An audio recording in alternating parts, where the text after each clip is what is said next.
Hope Uzodinma bombardment in Imo State continue. They say the people of Awo don't come outside to come say wetin they do. Why the governor will send the Nigeria Air Force say make they come there throw bomb come give them all for inside their house. For this video what we go show you things are happening. As we dey talk right now, they said that next year we can continue chasing Igbo people for inside Abuja. They say this man don't go bring down well worth almost multi-billion naira estate where one Igbo man build and have all the necessary documents. Next year we can bring this property down for inside Abuja for no reason. Things are happening. As we dey talk right now, they say our brothers where they come for Easter come celebrate with their family. Ndomekome where they come do shin for road. Intercepted their boss, and after collecting everywhere they get, now they still put the boss on fire. Things are happening. My people, welcome back to Balabas GC. If today is the first time when they come across this wonderful channel, you are highly welcome. We still there here. They bring you updates back to back as it dey hot. Please, I want you to share this video and make sure say they follow this channel for more updates as it dey hot. Let's quickly jump into the matter and we go see as it dey happen for that area. As a hope Uzodinma don't go for the place where they call Awo Omama. I don't know what these people do. Hope go they drop bomb for their roof. I go play the video now, may you watch, and before we come back, don't continue.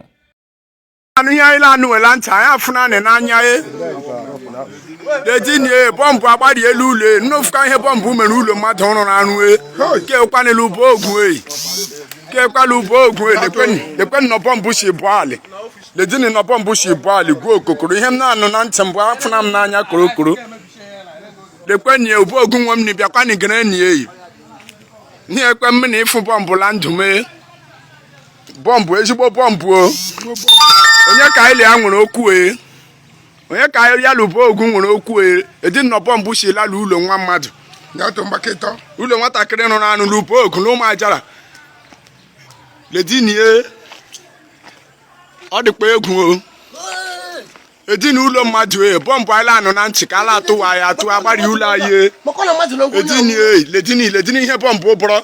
As that one dey happen they say that the former governor of Rivers State will be the minister for inside the Abuja right now. Will be next year weekend. Will be say he be Igbo man. They are guessing follow Igbos. Just like Asade Dokubo. He said this man he don't go they bring down of multi-billion naira mansion where Igbo man build for inside Abuja with all documents required for the land. Say this man get am.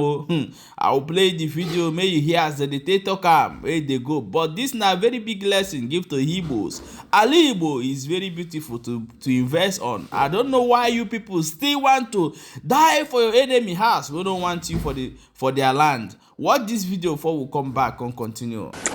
A developer of a multi-billion naira property near Asokoro has called on President Bola Tinubu's intervention following its demolition by the FCT administration. The property, which sits on a 214-hectare plot, was said to have been pulled down without any order of revocation issued by the authorities of the FCT. It marks the first major demolition by the Nyesom Wike administration. On Wednesday morning, scores of armed security operatives, including soldiers, policemen, and civil defense, surround the 214-hectare property near Sokoro, where multiple luxury duplexes are being developed. After about 6 hours, the buildings, some of which had got to lintel level, and the fence are all pulled down and left in a heap of rubble. The property is owned by one of the foremost private developers in Abuja, Praco Nigeria Limited, led by Linus and Nicholas Ukachukwu. Ukachukwu claims the demolition was done in bad faith. We can call for a meeting over the land. We went with our documents. After I see what we have with our lawyer and the other people's other Sunrise, which they get part of that land. And we can say that there is nothing on this, that the court should take effect. After going around the land, his normal ways of behavior. He started shouting, how would they take all this land and give to Igbo man? According to him, all the legal titles to the property had been obtained, including 2 ministerial approvals, the latest from the erstwhile FCT Minister Bello Muhammad. He went through all due process, including ministerial approval. We have full final title, certificate, and offer. A certificate of occupancy? Yes, offer to certificate of occupancy. Most alarming, according to him, is that there was no order revoking his rights to the property before the demolition took place. As I'm talking to you now, we are not receiving any documents. All these things, it's only what we saw, the demolition.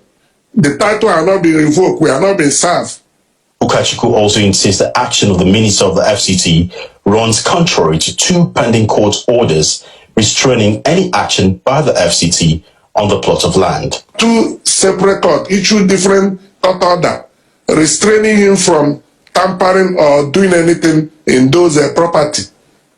But all of a sudden today, we can move all the caterpillars in Abuja and went and started pulling those properties that we have invested billions into down. He wants President Tinubu to wade into the matter to protect the rights of genuine investors and businessmen. Calling Mr. President, who I know that has nothing to do with the tribe, to call on the bridge, either he remove this man. Yes, my wonderful people, welcome back. Oh, as you don't hear am with your 2 ears. Our people, I don't know how many times so where they go push you now before all of una go wake up. Oh. But however, let's jump inside, go find out what happen to our brothers when they come to Easter.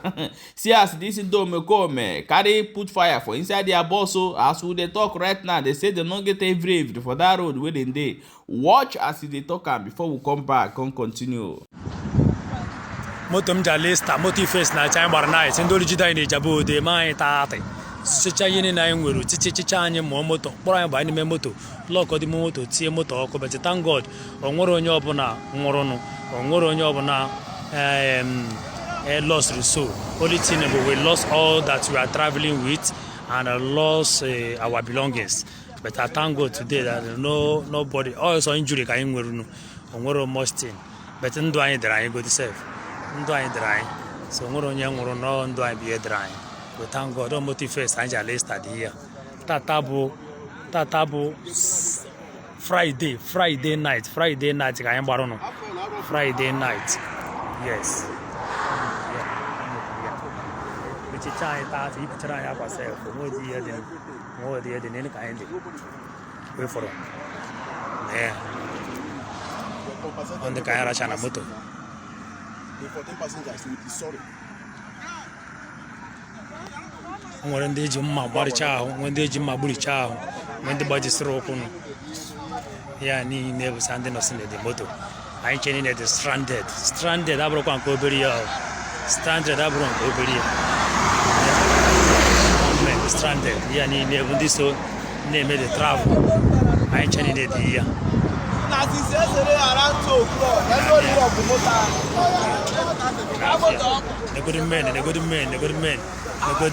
And was our baggage well, let's travel. And then I nest. Then I left.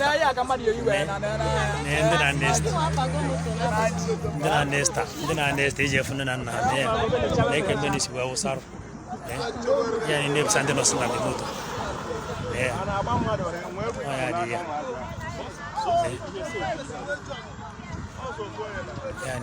Yani no seba nenu mas nene krekro mas na nesta ne yeah a brief face national conduct na plan I don't know anago na ndori na rob also driver move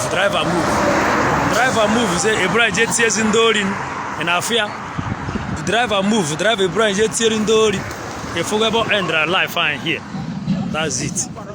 Forget.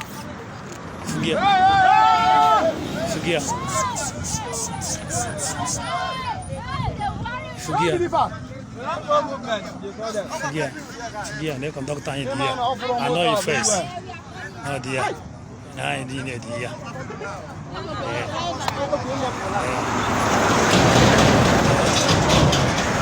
driver anyị ebe a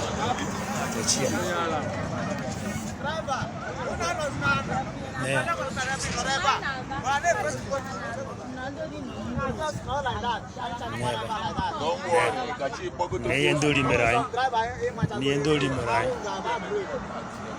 mere anyị na ebe a zụcha anyị ori tụtụrụ moto anyị gbaa ọkụ n'ebe a live Jabude live Jabude ka anyị nọ ya atachara anyị n'ebe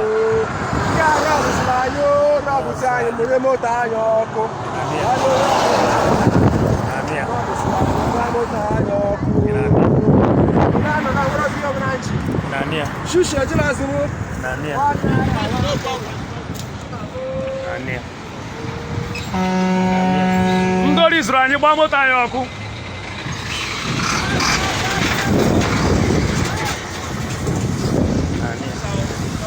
Thank you, my brother. I'm robber. Has Ranjori Banyoku. No be accident, no be a moto. I'm robber catching full fire for the motor. Daddy, you know help. Yeah, my wonderful people, welcome back. As you don't watch that video, you don't see of waiting they happen. Now be that way with the talk say everywhere for Nigeria now. You have to secure yourself. You have to make sure say you protect yourself with all means, because the people where they look, they no get the capacity. The people where they for road get waiting they call material pass the people where they protect people. On I God understand what they try to talk. I beg, may you share this video and make sure say they follow this page for more updates. Do not forget to subscribe as it dey hot. Okay, my people, drop your own opinion for inside comment section, and we will see you for the next update as it dey happen. We still dey here, they bring you update. Welcome to Balabas Gist.